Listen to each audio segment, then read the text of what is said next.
Welcome to Modern Musings, conversations with the maiden, mother, and crone, where we look at ourselves and the world through the lens of the 21st century. Hi, and welcome back.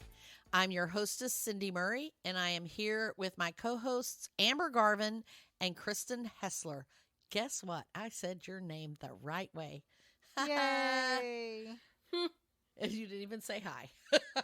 Hi. No one said hi. Y'all were like, yay. Okay, we're like really lame today, I guess. Maybe it's that time. I don't know. We're talking today about motherhood and menopause, maybe some menstruation. I don't know. It's all the things your mother never talked about. And so this is probably our second really girly. Oh, no, I said this was the first. This is our first really, truly girly episode. Women's only topic. I think so. Because everything else I think we've done, we could be easily applied to our male listeners, but maybe our male listeners will learn something from this. So the one thing that stuck with me from women's studies, because I went to a women's college, yes, and I had to take a women's studies course, is that men have periods. What? Not in a sense where they bleed, have PMS, but they have they get cycles. A little irritated. Yes. Yeah, they have cycles. They get a little irritated every month, just like women do. So psychologically, they have periods. They go through things as well. So and they do have a sort of menopause where they're menopause. Yeah. Okay. Oh my God, is that a word? Menopause. I just made it a word. I think I've heard it before. I like it. But so if you're going through menopause, you listen up as well. It might help I would think you. even if you're not, maybe you need to have some insight about somebody else. Yeah, somebody special. Yeah, your wife or whatever. So I've gone through menopause. I'm the crone. So, I'm 58 years old and, I actually had a hysterectomy when I was 43, but I still had my ovaries. So I did not go through menopause then, but a lot of things change, the older you get, things just start changing. And, some of it was surprising. The only things that I ever heard about menopause was that you have hot flashes. Nobody told me how early they start. Nobody told me how long they last. Nobody told me how miserable they are. And then I knew that supposedly women get a little irrational or have a lot of mood swings. I'm gonna back up from that. So I started having perimenopause in my early 40s, at least. 'Cause that's when I started having hot flashes. Let me put it that way. And I felt like I was on fire. My mother would say, I need a fan. And she just kept a fan going all the time. And I thought, you're just being so ridiculous. But I came to find that just having that air movement on me kept me from, I would still have the hot flash or whatever. But I just had no idea what they felt like. And when I started having them, they were bad. But then after I went through breast cancer and was on medication to inhibit my estrogen output, that really kicked up my hot flashes a tremendous amount. And I really thought sometimes I was just going to combust, spontaneous combustion. It starts kind of in my chest, upper abdomen, chest, thorax area, and it just gets bigger and swells up until my head, it could be 30 degrees and I have sweat pouring off of me. I'm so hot. My temperature, if I take my, put a thermometer in my mouth, my temperature has not changed. The room temperature has not changed, but my body just thinks that I am super hot and I'm just pouring down sweat, just soaking wet. And after time of dealing with this, I also came to realize that I can have cold flashes. Mm-hmm. So what happens with that is before I have a hot flash, I will get a chill. And I will like have goosebumps and I'm cold and I need to put a jacket on. And within minutes of that, then I'm having that hot flash. Fans help. But I don't know anything that makes it go away. I've tried all of the supplements, the black cohosh, the whatever, all the things. I had to be really careful about what I could take because some of the supplements are estrogen like, or they are plant estrogens. And so if you are a cancer patient, there's some warnings about that because you're trying to inhibit the estrogen. So, obviously I can't wear the patch or do any kind of hormone replacement. But, I've tried all these things. There are a few things that helped a little bit. And, like I said, these went on from the time that I was in my early 40. I've been having these hot flashes for well over 10 years. And they're lesser now, but they're still there.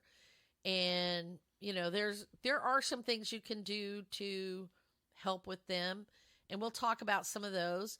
A lot of young women don't realize you can actually start having that perimenopause, the hot flashes and things like that in your mid 30s. So, there's a lot of things that start happening. And nobody ever told us that either. And there's some other things that go with menopause. So, yeah, I think it's bears repeating, even with among the other things, that the other things that people never told us about, so,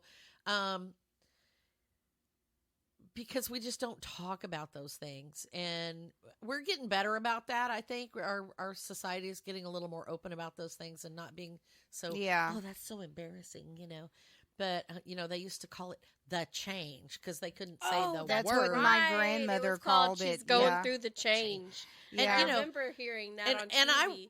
And I remember, he doesn't listen to this podcast, but a good friend of ours one time, I wanted to hit him upside the head because we were sitting out on the porch and we were talking about, I don't know, politics or something, and he said, well, I think that, once a woman goes through menopause, she'll probably be more stable. It was something like she might make a good president because by then she'll be more stable or something, and I know exactly who I'm talking about.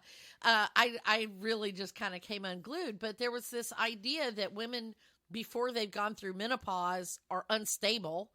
There's lots of snide talk about pregnant women and man's idea. Yeah. There's, if a woman gets emotional or if a woman is angry, then she must be having PMS. Yeah. We'll talk about that too. But the whole idea that women just get irrational during menopause, is crazy.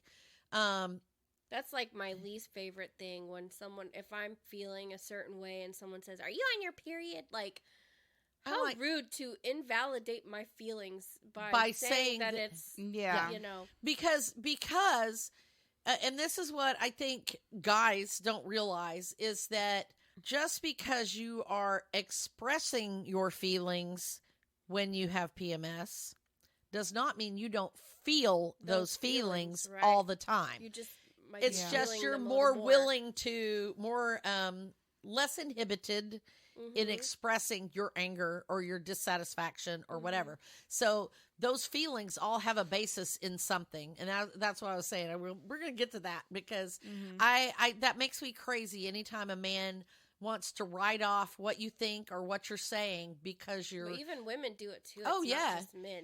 Yes, absolutely they do, and it's it does not invalidate the things that you are thinking or the things that you feel or the things that you're expressing.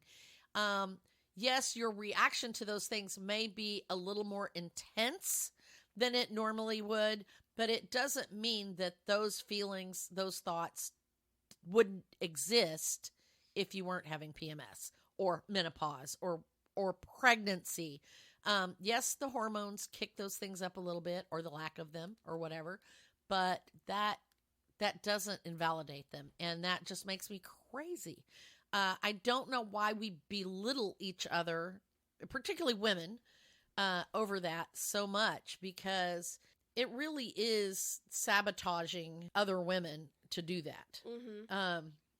But I think inherently that women are kind of bred or conditioned in either at home or in the media to treat other women that way. Oh, absolutely. That's that whole cat fight kind of thing, Yeah, Alpha female. Yes, Yeah. that you have to be in competition with the other females Yes. in the office. If there's especially if there's a man in the room, you have to be the best female for Yes. the man. Yes. And you see that, or I've worked in lots of offices where it was mostly females, and I will honestly tell you, I can't stand working in an office with a bunch of females, because there are so many females that are so dismissive and competitive with other females. And the way that women tend to do it is very different than the way men do it. Men do it by being ambitious and working really hard, being very competitive to do a better job. Women But do women it by do it- trying to cut your legs off. Yes, like- women cut other women down in order Yeah. to succeed. And I don't know why we have done that to ourselves.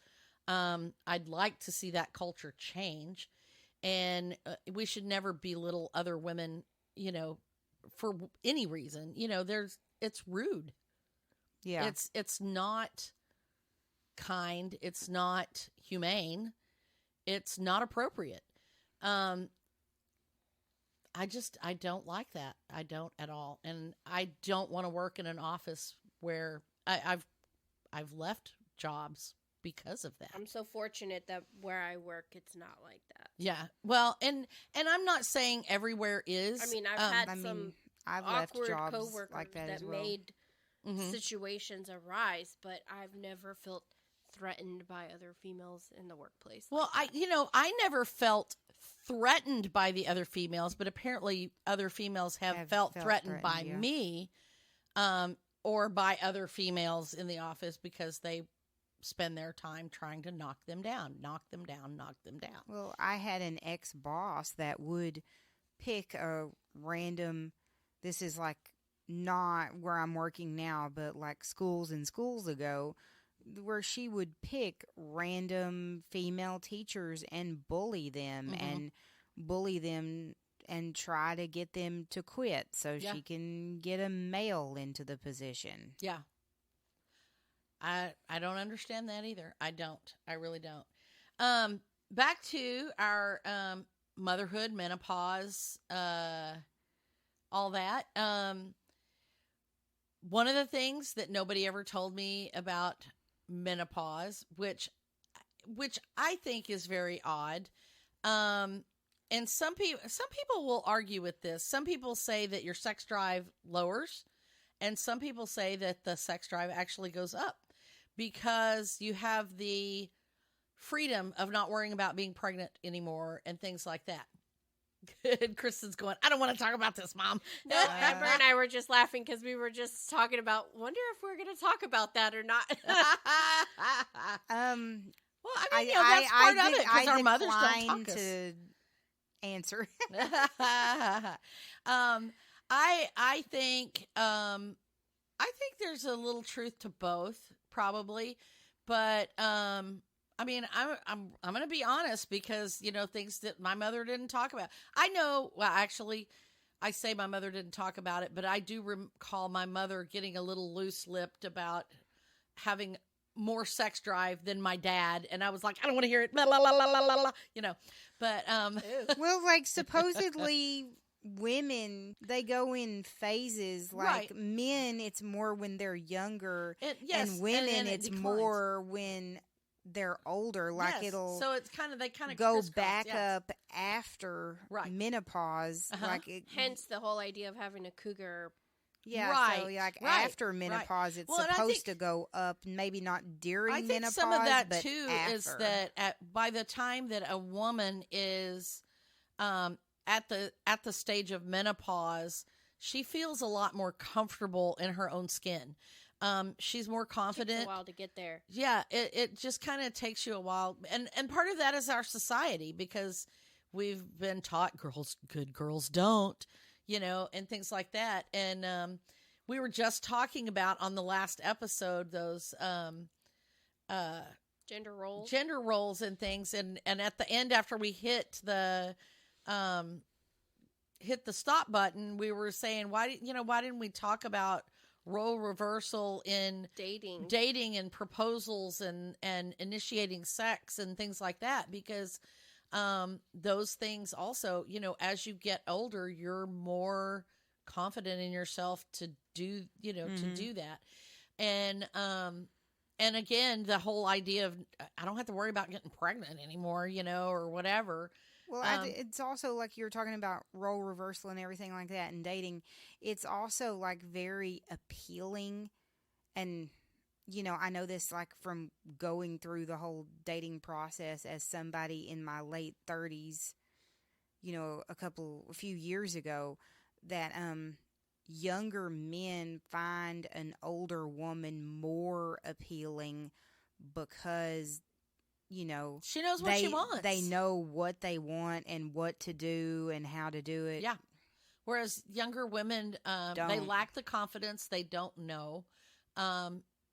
Women are, and I don't know if this is still true or not, because I'm not out there in the dating world or whatever, but often women are less experienced sometimes than the men are because of those role gender expectations, yeah. And there's things, there's things like that. But there's also things that with menopause that come along in that that's the sexual area, that you have the atrophy of as you get older, the estrogen is what keeps you lubricated. It keeps the tissues built up and soft and healthy and, reactive or whatever. So there are definitely some downsides there, but there's, lots of things that can, there's products that can be purchased and things like that change. I'm trying to keep it kind of healthy, family clean, here, but I don't know. But it's like, you can deal with this. You can deal with that stuff. So, but going backwards through time, let's talk about some of the things your mother never told you about having babies. There's some pretty cringeworthy things there that your mom never told you too. So, my mother never told me anything. Yeah. Mine didn't either, really. Mine didn't either. She gave me a book. Like the quote unquote talk, yes, or whatever. Mm-hmm. Like, I never got that. Lots of girls don't. I went off to college and met my ex-boyfriend Jared, and my grandma was the one who was like, well, I guess you need to be on birth control now. Oh, yeah. Yeah. And that was cringe because it was my grandma. Yeah. And my mom was just avoiding the whole thing. Yeah, they don't want to think about that. No. Yeah. No. With Raina coming of her age, we were expecting it to happen, any day now. For like a year, we were like, yeah, it's going to happen soon. It probably happens soon. And so we had to like mentally prepare ourselves to have that talk with her, because it wasn't something I wasn't just going to like blurt it out. Like, I needed to sit down and have the talk. So I wanted to make sure like I knew what I was going to say, and that it was a good, appropriate setting, so she didn't feel like ambushed or distracted even. Well, and And a lot of times, like my mother, she handed me a book, and it was almost like, this is something I'm not going to talk about. And so that makes it something you want to avoid, that you don't want to have. I think that attitude comes over, but I think the way that you approached it with Raina is a lot more open. Yeah, all three of us, even Dad was involved in the discussion. And was very factual, and there was nothing, nothing hidden, it's not something secretive. It's not something dirty or horrible or whatever. It's just a fact of life. Yeah. It's biology. Yeah. And I was really happy when that day came. She came immediately and told me. Then I was like, yes, I did exactly what I was supposed to do. Because I normalized it, and she was ready for it when it happened. And she was very matter of fact about it. Yeah, and she didn't have like this like overwhelming, some girls like break down. Yeah. When they no, it happened. Yeah. Yeah. Yeah. Yeah. And some of them don't even know that it's coming. So I was really glad that we were able to talk to her about it before someone else did, or it showed up, Yeah. So that was my biggest fear, was that she was going to learn about the birds and the bees from her friends at school versus from us. Yeah. And because that happened to one of my friends. She got all of her education from her junior high classmates. And yeah. Well, see, we actually, when I was in 5th grade, we had to take a class where we went in and we watched a video. Yeah. Yeah. And then we were like 9, 8 or 9, 10 or whatever, and we had to go in and watch a video.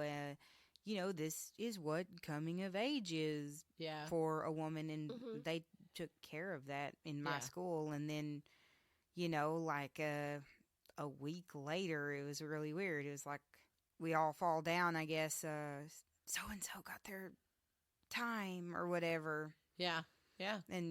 But then, like, I was expecting it to happen. Yeah. But then, with the body issues that I learned about in my mid-20s, it didn't happen like I was expecting it to happen. Right. And, and I know I probably talked about this before on my podcast, because we're talking about menopause and everything like that, is that in my mid to late 20s, they discovered that I had tumors on my ovaries, and I had to have my ovaries removed, and my lack of that was due to those tumors. They said that I had been growing since high school or earlier.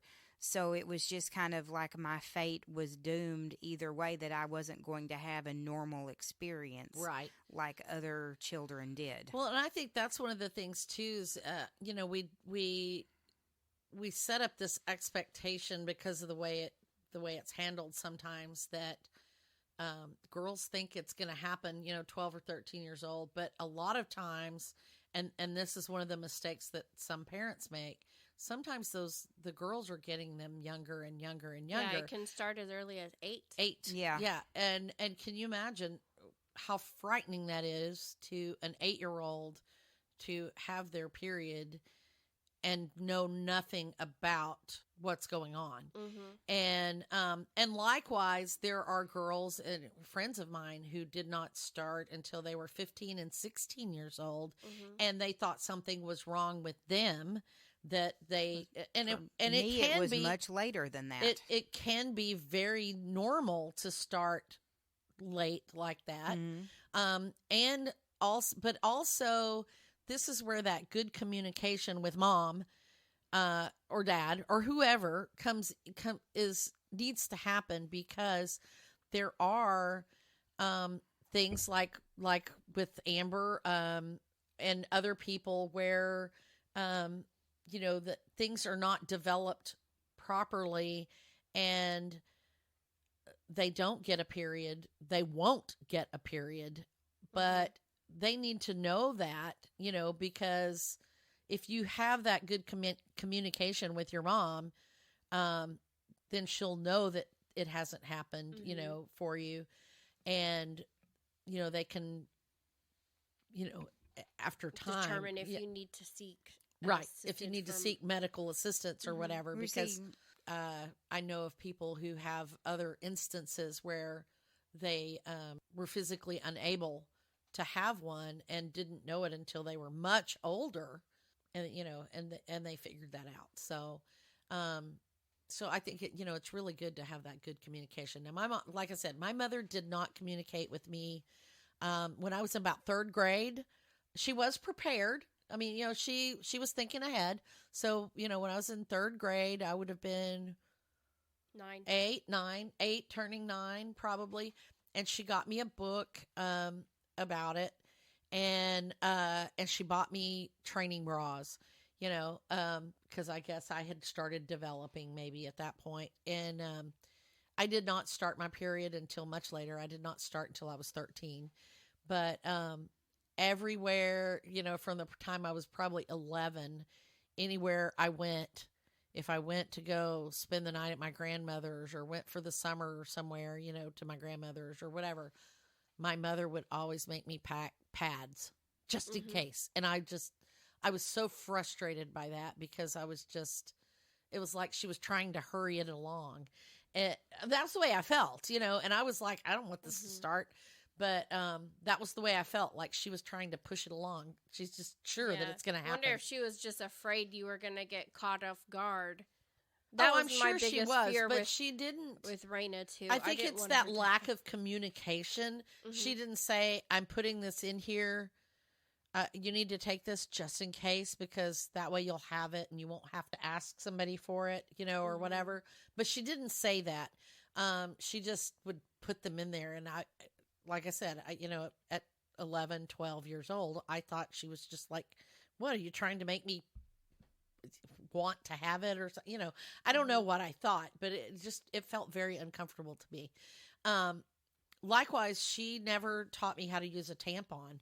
I learned that from one of my aunts, because I was young. I went to my aunt's house for the summer, and we went to the lake to go camping, and we were swimming, and I had my period. I didn't want to wear a pad into the lake, and they tried to help me learn how to use a tampon so that I could swim. But my mother never taught me how to do that. So she also never taught me how to shave my legs. That same aunt was the one who taught me that. So, I don't know how much of that problem is just my mother's lack of communicating those things, or her embarrassment at those things, or what. Maybe a little bit of both. Maybe and so. I wonder if it's because she didn't spend enough time with her mom. Maybe because she was so young when she got married. Yeah. Her mom probably didn't spend too much time talking to her about those things either. And she probably learned a lot of those things from her older sister. So that could be it as well. But yeah, I don't know. It's like I said, it was very awkward. So I'm really proud of you, because it felt like you had handled it the way I wish everybody could have it handled, because it is just a biological fact of life. Like going to the bathroom or blowing your nose, it's really no different. And I hate that we treat it so differently, that we make it such a hush, dirty thing that, I don't like that. At the same time, I used to be totally embarrassed when they first started doing pad commercials and tampon commercials on TV and stuff, because I thought that was like totally inappropriate. But I think that is what has helped make those things more open and discussable, So I think the first time that it was completely like, oh wow, I can actually talk about this stuff around guys, was when I was in college doing my communication design classes, and we were learning about thumbnails, which is like where you create like little small images for like a design board or an idea board, right? Not for web. Oh, not for web. Like, okay. artistic like design board where you have like just little small boxes that you create an idea. Okay. And so the theme that he picked was women's feminine products. Oh gosh. So, and of course, I mean, in a class where there was only 2 girls and all the rest were guys, that's definitely something they would have to learn to overcome. Oh, that's true. That's true. Well, and For you've got them, to learn to overcome it too, because you I have had to learn be able to overcome it in a different way. I had to learn to be able to talk about it with other people and keep a straight face and not be embarrassed. Right. They had to learn what it was like to be a woman and need to buy those products. Right. And how to appeal to a woman. So they're also like having to overcome some other kind of barrier as well. Right. And I was just like, you know, wow, actually sitting down and like giving out ideas of like these thumbnails for a commercial or a web advertisement or a flyer and just giving like visual aid, you know. Yeah. That was really interesting to me. Like I felt like not every woman gets the opportunity to just openly discuss that kind of stuff. Like, right. But yeah, I think that's a valid point, that it's not just us who's embarrassed about talking about it. I mean, you know, guys don't want to have to go in the store and buy your Kotex. You know, they have that same embarrassment. And I will tell you, even today, even me at 58 years old, I hesitate to walk down that aisle of the grocery store because I don't want anybody to think that that's what I'm buying. And if I have to buy like a feminine lubricant or a yeast product or something like that, I'm like, I'm going to go to the women checker, you know, so that, and just slide it in there with all my other stuff so nobody knows what it is. And, you know, things like that. And, you know, talking about things that your mother never talked about, the first time I ever had a yeast infection, I thought I was going to die. Same. And my mother had never told me about anything like that. And I was just like, oh my gosh, why don't we talk about that? Why don't we talk about that? That's a very common thing, And especially with women who have asthma or any kind of immuno issues, diabetic, if you're on antibiotics, it's so common. Why are we like, shh, don't tell anybody, you know? Right. It's okay to talk about a sinus infection, but not. But not there. You know, it's like, what the heck? Mm-hmm. Yeah, why not? Urinary tract infections. Hello. Mm-hmm. How many women get urinary tract infections when they're young because they don't know that you have to wipe properly. from front to back only, and that you have to use the restroom before and after sex because that's what clears your urinary tract from any bacteria that could have gotten there from whatever. But, you know, there's so many things like that we don't talk about. Caffeine makes your boobs hurt. Mm-hmm. How many people know that do that? You know, you figure it out. It's been so long since I've had caffeine. You get like little knots Oh, sides of your boobs sometimes if you get too much sodium. Yeah. The only thing I remember my mother telling me about boobs was that you have to wear a bra or your boobs will sag when you're old. Well, guess what, ladies? Your boobs are going to sag when you get old, even if you wear a bra. And I heard that too, and I thought, I'm going to wear my bra 24/7. And I literally slept my sister in a did bra. too. Yeah, and I have probably the saggiest boobs ever. It has nothing to do with whether you're wearing a bra. Yeah. No, it doesn't. Yeah. Let's talk about, if we're going to talk about that, and we're talking about boobs and just different body parts, nipple things. Like, I wish someone had just told me that everybody's look different and don't worry about what yours look like, because they're all different. Yeah. Different sizes, different shapes. Yeah. Yeah. I feel like all of my life I was like, mine don't look like everybody else's, you know? Yeah. And, you know, I wish I had just known they were going to not look like everybody else's, and that there wasn't like. How many of us got our idea of what breasts look like from Barbie? Barbie or sneaking a peek at the Playboy magazine. Right. You know, any of those things. Yeah.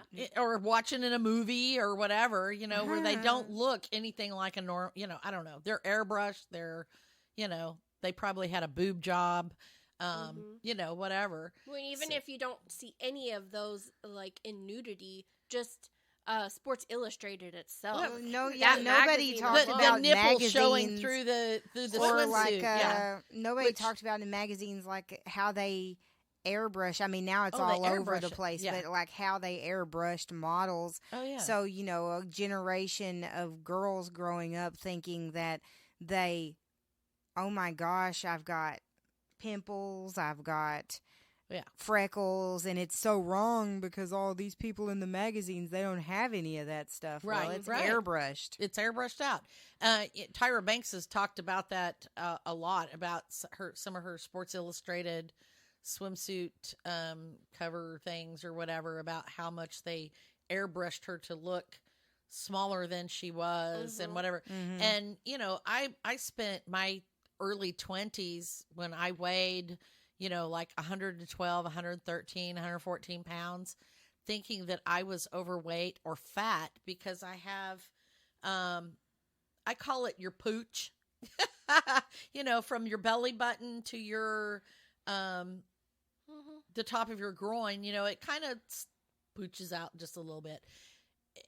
And I thought I was fat because the airbrushed models don't have that. Well, so many women kill themselves working out to get rid of that. Yeah. Because they see the models in the magazine not having that. Exactly. When in reality, they do have that. They do have that. They just airbrushed it out. Yeah. So, yeah, I agree. There's so much. I don't know. It's are women, Are we getting better at this? Are we talking? I think, well, obviously we're talking about it more because we're talking about it. Well, I think also the invention of the internet having technology in your hand, literally, where you can research things and look things up or write on a message board, hey, this is happening to me. Right. And then other women say, hey, this is happening to me. Right. And so then there's a whole conversation going on out there about, hey, these things are happening to me, but nobody ever talked about it. Right. Like we talked about in our last podcast, the Me Too movement.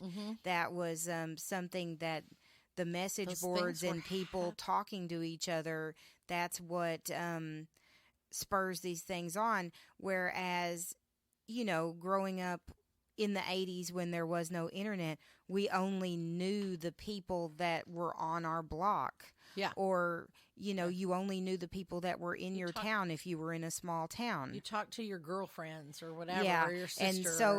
And so if like, say, my best friend growing up had a completely different body type than me or had a completely different sexuality, whatever, then there was like, we didn't like have that in common to talk about certain things. Or if your best friend growing up was a guy, same deal. You couldn't talk about them and maybe you were embarrassed to talk to your mom, cousin, grandma, whatever. And now that kids and adults and everything have the internet in their hand, they can talk to somebody that lives in the next town over. They can talk to somebody that lives in the next country over. Right. I think with social media too, although your name is attached to it, there's like that wall of protection. The anonymity. You're anonymous. Yes. Yeah. And so you can go on TikTok and tell people about your favorite tampon brand and why you like it so much without even showing your face.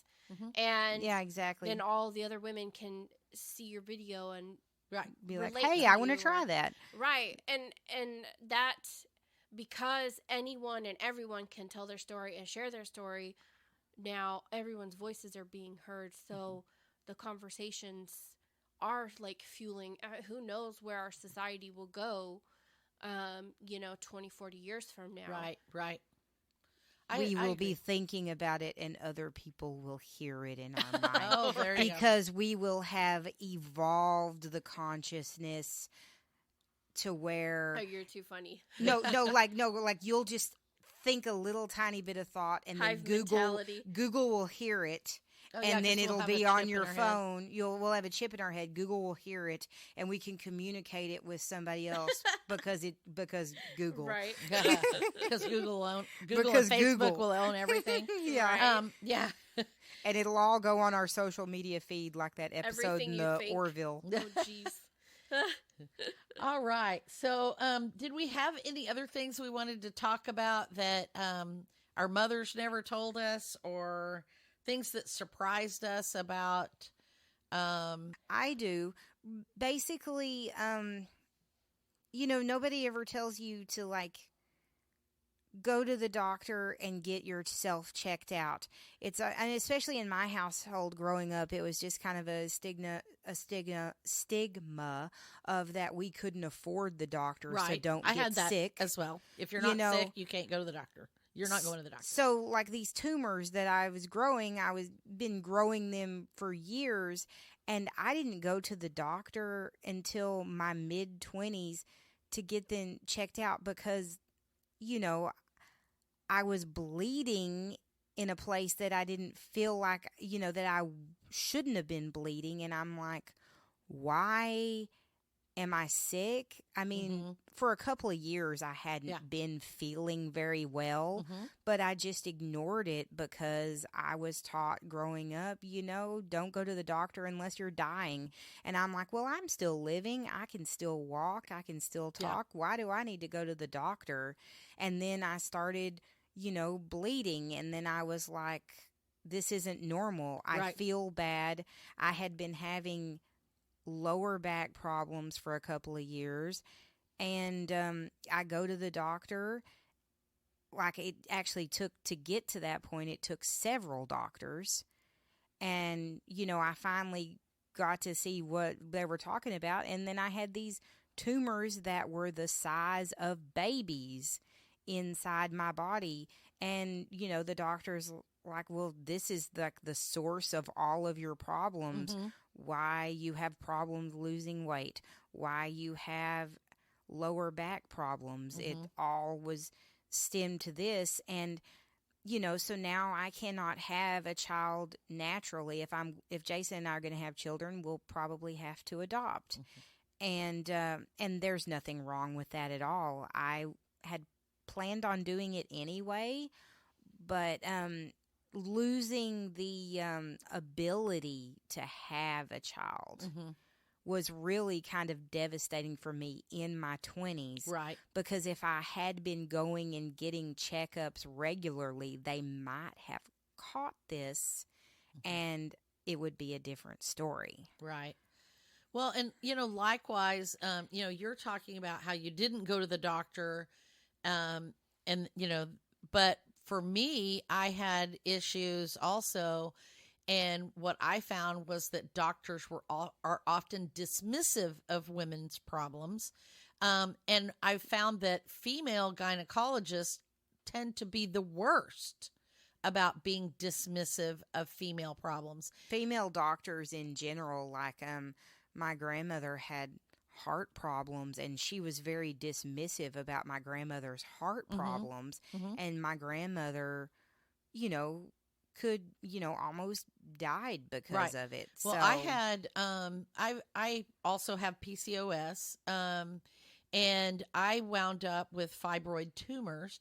I had, at the time I didn't know that's what it was, but, for many, many, many years, I had very heavy periods. I reacted very poorly to the birth control pill. I could not take the birth control pill because it just really messed with my system. I would my period would last forever. I would just have all kinds of cramps, and it was really bad. And when I went to different gynecologists, it was like, well, you're getting older. You've had a couple of kids. It's normal. It's common. Not it's normal. It's common. It's common for women your age to have problems. It's common for women your age to have heavy periods, or to have really long periods, or to have erratic periods. It's common for women, of your age to have really bad cramps. We're talking debilitating cramps. I had them so bad when I had surgery to donate a kidney to my sister. And so I had a big scar, big incision on my left side. And when I had my period that month after that surgery, my cramping was so bad, I thought I had busted my stitches open. It was so bad. I couldn't walk. I couldn't stand up straight. I was just like bent over. It hurt so bad. And my husband took me to the emergency room, and the first thing they did was to give me a pregnancy test. They didn't check my incision. They didn't look at my medical records or anything like that. They gave me a pregnancy test.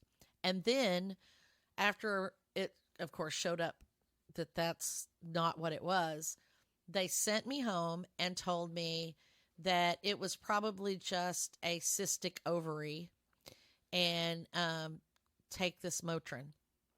And they gave me prescription strength Motrin and sent me home. And so then I went back. I went to a gynecologist. I went to a new gynecologist and said, hey, I think I'm having this. Oh, yeah, that's common. That's common with women your age. It's probably polycystic ovaries, blah, blah, blah. Did nothing for me. Repeated doctors over and over and over again, male, female, all of them ignored it until I was 42 years old. And I finally found a gynecologist after going to repeated different gynecologists and telling them I have these debilitating cramps. I have them twice a month. I have them when I ovulate. Yeah. I mean, like twice a month I would have these.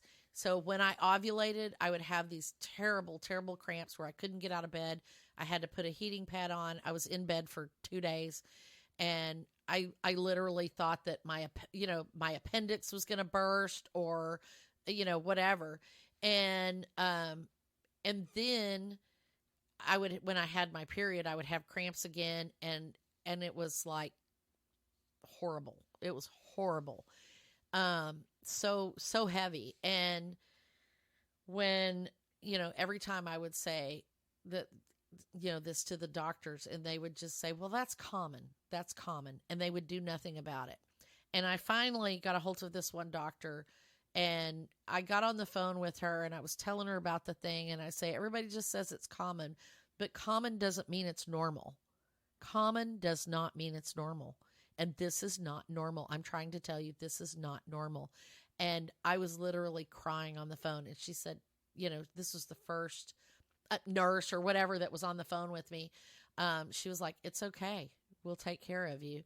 And lo and behold, I went to the doctor, and I had huge fibroids, huge ones. And then I had the polycystic ovaries as well. So I was having two different problems all at the same time. And all of these other doctors for 10 or more years had just ignored it. And I don't understand that. And I don't understand female doctors who, when you tell them you have really bad cramps, they're just like, oh, take some Motrin. It's like, you don't understand. Just because you don't suffer that kind of pain doesn't mean that other women's pain is not real. And it doesn't mean that it's not severe. And sometimes Motrin is not enough to quell that pain. It's not. Yeah. And so I hate that some women minimize that, because it can be very debilitating. I actually was hemorrhaging. By the time the doctor figured out what was going on, I was hemorrhaging so bad that they almost didn't do surgery because I was so anemic.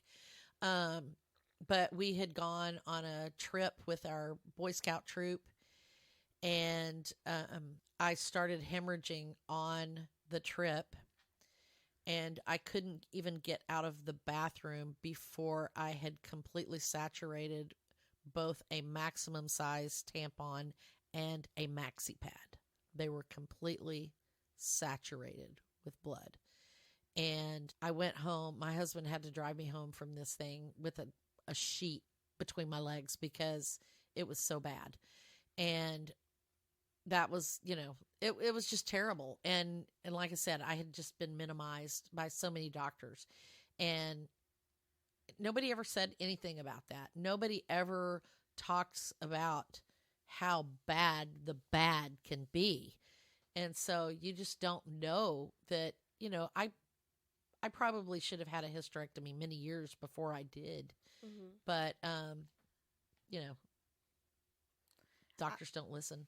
I guess I was lucky in a sense that I found out about my problem in a roundabout way. Right. I ended up having to get a CAT scan, but they, were looking in a different area of my body because they thought it was a different thing. Uh-huh. And so in the report for the CAT scan, it was kind of an afterthought when they said, oh, by the way, you have cysts, you have tumor, whatever on your ovaries, or and everything like that. And so it was kind of like okay, well, this is kind of alarming. Right. These words are very alarming. And the doctor was just like, oh, well, you need to talk to your gynecologist about that. And I'm like, okay, another doctor. Yeah. But luckily I had a gynecologist, and I wish I still had her. I wish she was still practicing. But I had a gynecologist that she was very understanding about everything.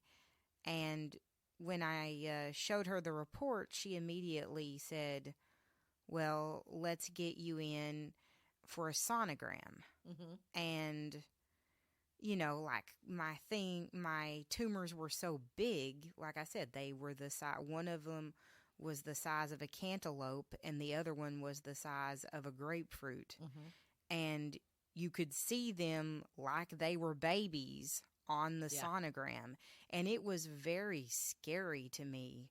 It was like I was pregnant with 2 sacks of pus, pretty much. Yeah. I mean, I joked about it at the time. Hey, these are my tumor babies. But in reality, if somebody had kicked me in the stomach, I probably would have died. Oh, wow. Yeah. So scary stuff. Yeah. Yeah. That was definitely a very scary time in my life. I can't believe it was, I was in my 20s. It was like over 10 years ago. That's life changing. Yeah. Yeah. And, I think we should talk more about these things, that these things they're not meant to be secrets. They're just medicine. They're just life. And, I'm hoping that this will open up a dialogue with some of our listeners that, if you don't want to talk to us, talk to your friends, talk to your mom, Yeah. She may be uncomfortable about it, but she's not going to not talk to you probably. Maybe she wanted somebody to talk to when she was that age too. So. Right.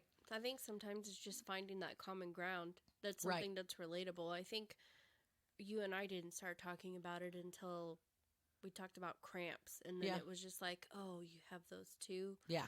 Like, oh my gosh, you know what I'm talking about. Yeah. And then it was just like, oh, you know about endometriosis too? Yeah. Yeah. Yeah. And, there's so many things that, the human body is a very complex organism, and there's no way everyone can know everything about it. And that's why it is important to talk to each other about, we talk to each other about our hair and how to make our fingernails grow and, how to what lose diet weight. We're gonna go on. Yes. Yeah. So, what makeup do you use? What's your skincare routine? So do you lift, bro? So, we should talk about these things to each other, to our girlfriends, to our spouses, so our spouses can understand how debilitating those cramps are, or they can understand the brain fog that happens when your hormones get out of whack, or, and so they won't be dismissive when you do have that angry outburst during that time of the month or whatever, so, it's important, I think. So, do y'all have anything further to add to that? No, I don't. No. Okay. I think we covered more than I actually expected. Yeah, me too. So hopefully you've enjoyed this podcast today. If you did, if you have some information you'd like to share, you want to talk to us about it some more, hop on over to modernmusings.net.